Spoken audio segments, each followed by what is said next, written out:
کیا یہ قرآن صرف اس لیے نازل ہوا تھا کہ مر جائے تو ختم پڑھنا ہے اس پہ، کو مرنے لگے تو سورہ یاسین پڑھ دینی ہے اس پہ؟ ہاں جی، یہ قرآن صرف اس لیے نازل ہوا تھا کہ دم پھونکے مارنے؟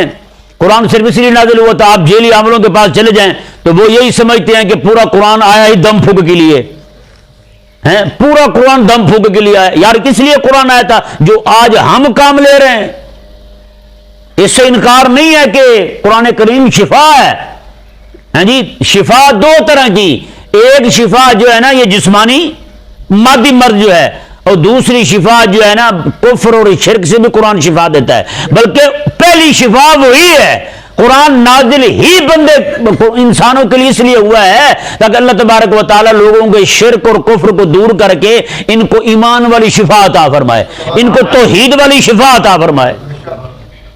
جس لیے قرآن نازل ہوا ہے اس کی طرف ہماری توجہ ہی نہیں ہے۔